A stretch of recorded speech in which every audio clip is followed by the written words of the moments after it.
So for this section of the video, we're going to do stitches. So for the actual cut, refer back to our second demonstrations on cuts and grazes. For this section, we're going to be using staples. So just simply staples we buy from a shop, using 2 at a time, breaking them off. So when we use staples, we need to ensure that the size of the staple is actually going to match the size of our wound. So let's have a quick look. Those staples are too big, so we use the smaller staples.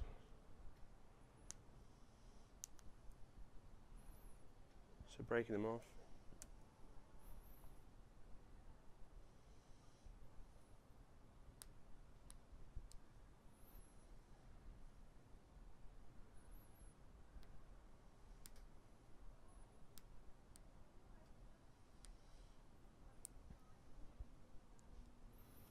Two individual staples.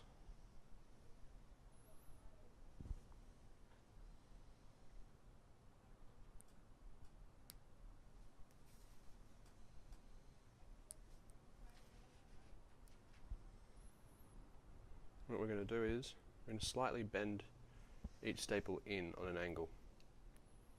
The reason we do this is to help, because as we go further away from the center of our wound, the wax starts to thin.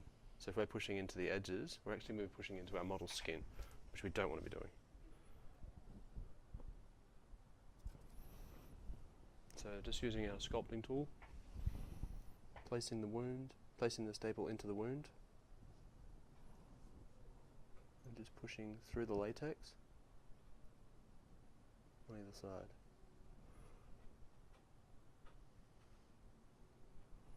So when we apply them, put them on a 45-degree angle will give us more wax. Also ensure that we're not digging into our model's arm. So just gently tapping. If at any point the model says it's touching the skin, simply stop.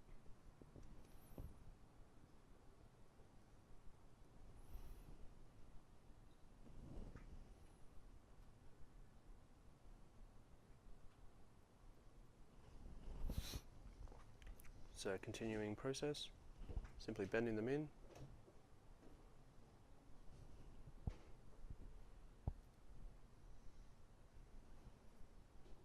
So you're only bending them in slightly, it doesn't have to be a solid 45-degree angle, just something simple like that. Just so when we're applying them, they have something to grip into.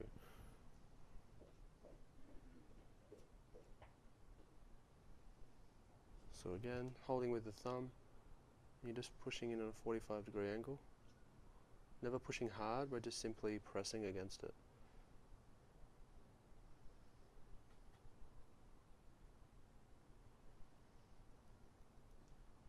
It's not touching the skin.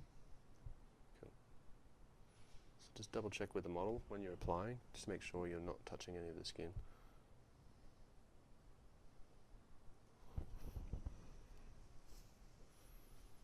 So again, bending. So we can see that's a little bit too far. So we're just going to bend that out slightly. Just a nice angle to them.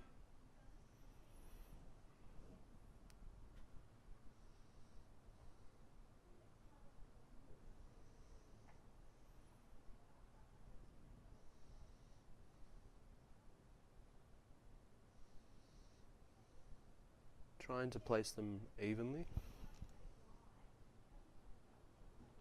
Simply tapping and pressing them in.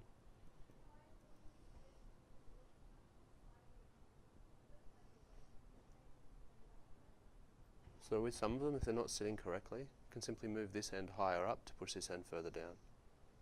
So depending on the angle that you're shooting, if it's for film, depending on the angle of the camera, we might be able to shift it slightly to one side to try and hide if there's an edge that won't stay.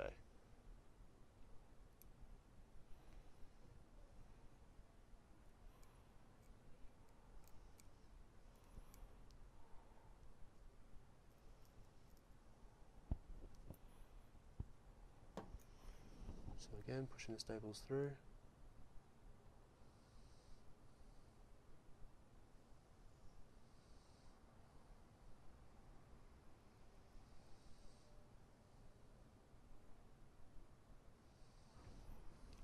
Just making sure that we're never touching the skin.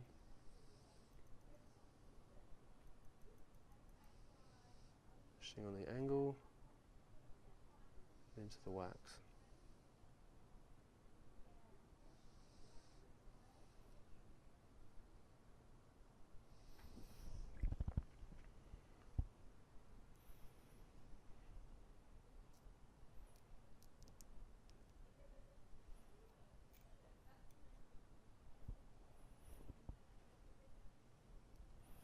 Again, just bending staples.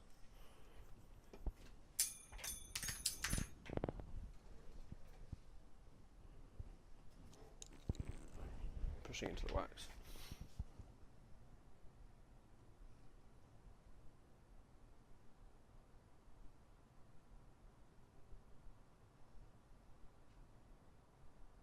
Just using a different tool, so different techniques. We can just use the back of a brush if we don't have a spatula. Simply pushing in.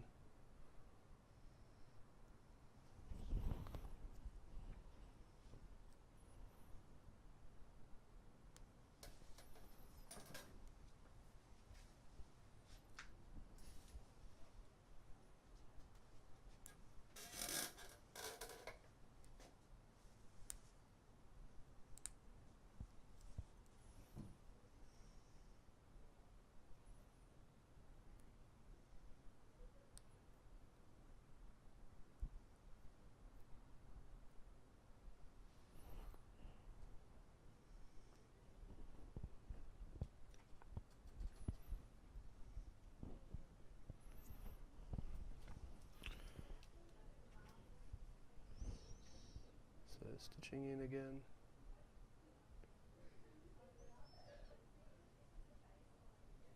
Pushing down.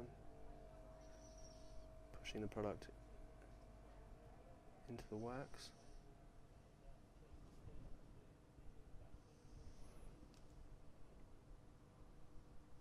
Just going back through and making sure as the arm starts to move and the wax starts to soften, the staples will push out. So if you're sending it to set or it's for a photo shoot, just double check before, just to make sure everything is still in place. So simple techniques like these can be used when we're creating characters, like a Frankenstein, any sort of character that you want to have stitched together in a hurry. This technique is always good.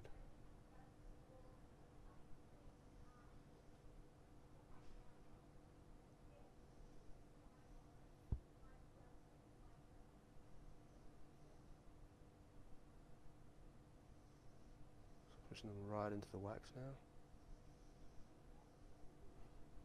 Just making sure they're sitting flush against the wound. So always on that 45-degree angle, which will help to hide the staple edges. Then will give us a little bit more room to work into the skin so that we're not actually pressing into the model's skin. So they're sitting nice and flush against the wound.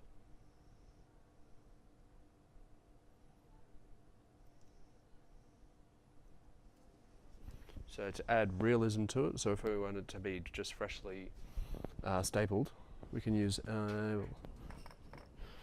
fresh scratch, which is basically a thick blood, and it's more of a paste.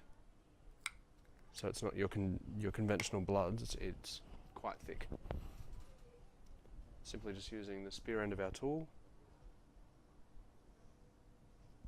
and just adding onto the edges right next to our staple. Just simply putting a small amount of fresh scratch, which will help to show aged blood and congealing, which gives us more of a timeline to our applications.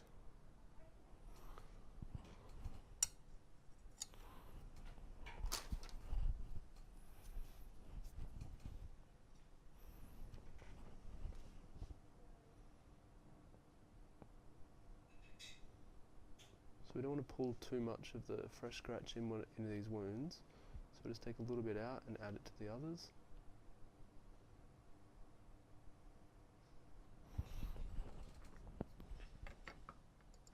So only ever using a little tiny bit of fresh scratch. We're never using excess amounts on our brush or any of our tools.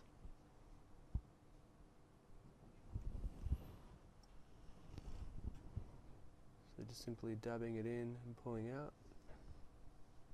So you can see now it starts to help add a timeline to it. Simply going around the edge again.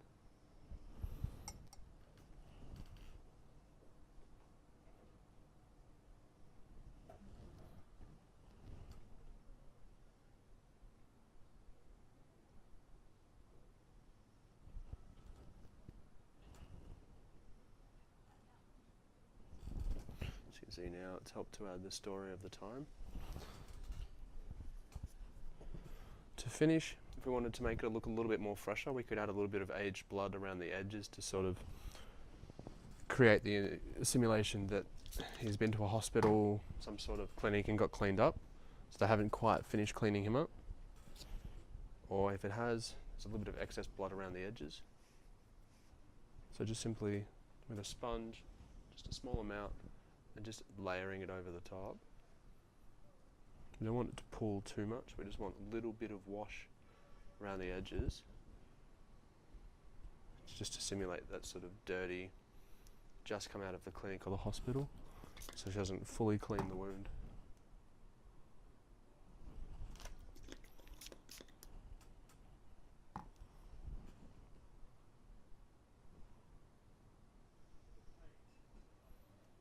Just add a little bit of dirtiness to it. And then to finish, we're going to add a blood trickle. So a blood trickle is simply from the high point. So if we're aiming the arm down, we'll be using it from this point. So the highest point to the lowest point. And just simply a very washed out, very, very runny alcohol. So we're going to use the aged blood, a little bit of blood. So we're breaking down the paints with the alcohol because they're alcohol activated. The more alcohol we put in, so just stand up for me. Yeah, just put your arm there. Just turn to the camera. So simply, you can use this for if you're doing a camera shot as well. Just adding to the top of the brush and letting the blood run through. This will give us a more natural effect. Will help to pull blood in sections. Will also help when it actually comes out the bottom to give us a realistic trickle. So we just layer the blood in.